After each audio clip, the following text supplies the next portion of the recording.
welcome to another episode of Soundcheck.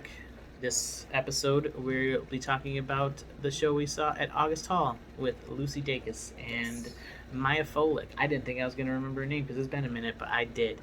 I remembered her name. And you said it correctly, I believe. I hope Mia? I did. It might be Mia. It might be Mia. If it's Mia, I apologize. I don't know. I can't. I don't know if you said your name while you're on stage or not. I don't remember. So starting off, this was the first show that we've seen at August Hall, which is a pretty small venue right off of Market Street, basically, downtown here. So it's super convenient for us to get to. They do follow all the COVID protocols, so they were checking everything in. Mm-hmm. Inside, that venue is just beautiful. Yeah, like, they have really all the nice stained glass on the windows. Mm-hmm. They do have a second level with a little bit of seating, nothing at like the front level. It's all the seating's pushed against the wall. Yeah, and it's just little small benches and stuff. Yep, but it was a really beautiful space for that show. It was good. I felt it was pretty fitting for that type of music. Absolutely, yeah. And then so we just kind of posted up on the balcony there, right next to the light board. So that was fun. To you watch that dude, you push the button, you're like, oh look, the light comes on. So yeah, so this was just a two act show, and it started with Miya Folick. Right. So Lucy Dacus had a show the next day, not at the same venue, but I think this show at August Hall was kind of like a last minute add-on.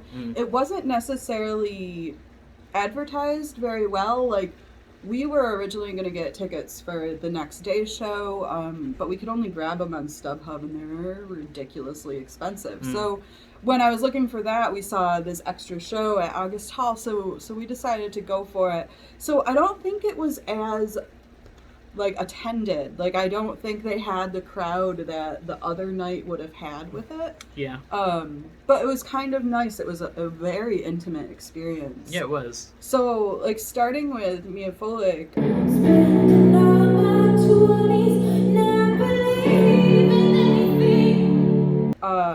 I had never heard her music. I think we maybe pulled her up on Spotify beforehand. Yeah, we did. It's not necessarily my favorite type of music in the world. Right. Just very singer-songwriter. The only video I actually took of her whole set was she sang about God the whole time, and I don't think it was in favor. I think it was just a very personal, seeking out sort of song. Right. But I still don't love that message in music, that seeking, needing feeling. Mm-hmm. So I enjoyed her voice. The gentleman that she had there playing the piano, he was way cool with what he was doing. I really thought he added a lot to her side. He did, because it was just him and her. She was on the guitar, he was playing keyboard, and it was exactly what you would expect from a new age singer-songwriter. Yes. Not new age in the sense of crystals and shit, but just modern.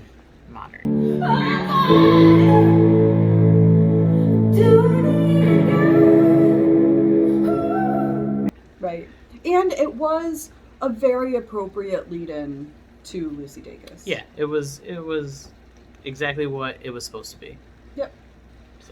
So moving on to Lucy, though.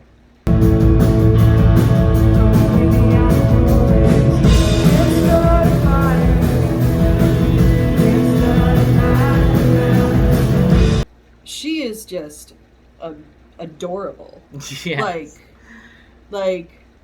She's what, 25? Yeah. So I think so. So she's definitely younger than both of us, and she still has that youthful spirit about her. It feels so innocent, and the messages in the songs that she chose to sing were very much exploring coming out of youth and into early adulthood. Mm-hmm. So it did connect with that 18 to mid to late 20s audience. Right. I feel like we were there more for the more intense songs. Yeah. Versus those very flowery songs. Yeah. So the set list was a little bit hit or miss to me. Like some of the slower ones, they just it just took a minute. But then you get into it with like the 9 to 5 Night shift, yeah. And like that just kills. And I absolutely like fell like more in love with it. That's like the type of songs that I seek out of hers when I listen to her. Yeah, it's like that album that she did, Historian, with the Night Shift and Addiction song. It's a slightly more aggressive album than what her new album was, which is what most of the set was. And I agree with you. I do enjoy the more upbeat, aggressive music from her, but I like aggressive music in general, so that tracks for me. Lucy had a lot of instrument changes, which... Oh, yeah. So I think we had a conversation about this a few weeks ago, and I said that, like, just do them all in order so we don't take so much time switching off between instruments. But, you know, she had them all behind her. Yeah. She just turned around and got it. There wasn't somebody coming on stage, and we got a fiddle, and we got to do this. Like, she was able to tune it while she talked, and it felt very, like... You know, she's just hanging out playing for us. Yeah. Like, she's just showing us all of her most intense thoughts that she has. Right. And that's what makes her effective. It's like, that's what makes artists like that genuine. If you don't do that, then I personally don't respect you as an artist, because you're just pandering at that point if you're not making it personal, you know. But, that's not what she's doing. Right. So I did love Lucy's set. I feel like she did have a miss on those encore songs. Yeah. Like, for me, really, Night Shift is her song. At least right now it is anyway. Right. And that should close out your show.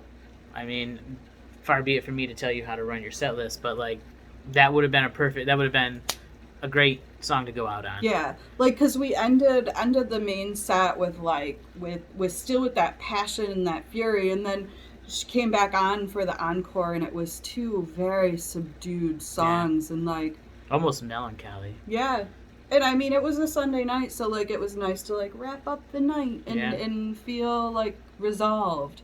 Right. But like, because it was kind of like the cutesy resolution after like a big blowout. Right. It's like an epilogue, if you will. So I get it in that sense, but it just didn't.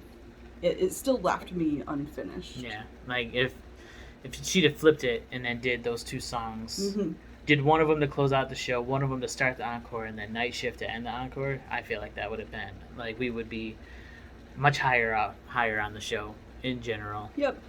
But. So interestingly enough, going to that show prompted us to talk about, and this is, you know, it's not a negative, but it's just interesting to see the quirks that are currently out there with people. And like both women were just kind of that quirky, like they played into the the awkward female feeling, which I definitely appreciate. You know, I get it. That's most people's personalities. We talked about how this generation is just really forward with those social quirks. Yeah. I don't know. Sometimes it just feels like a little bit too much lately. Sometimes it does, but we were also immersed in that whole scene of people who you know, live that. So it could be just that being a little overwhelming, but yeah, it was very prevalent. Right. So, yeah. I don't know. I don't know anything else. So sadly that this episode of the podcast is ending on the same note as the Lucy Dacus show. Just kind of fizzles out when it could end with a bang. Which I guess the bang is going to be tonight, because we are going to see Andrew McMahon in the Wilderness, not And the Wilderness. Right. Once again, it was a pick of Alyssa to go see Andrew McMahon. So this show is going to be at the Palace of the Fine Arts, which is super like a cool architectural building. Yeah. I'm looking forward to it. Yeah, me Johnny's too. looking. I'm looking forward to it. Like anytime I get to go see live music is better than not seeing live music. So we will see you there. Yeah. Brett.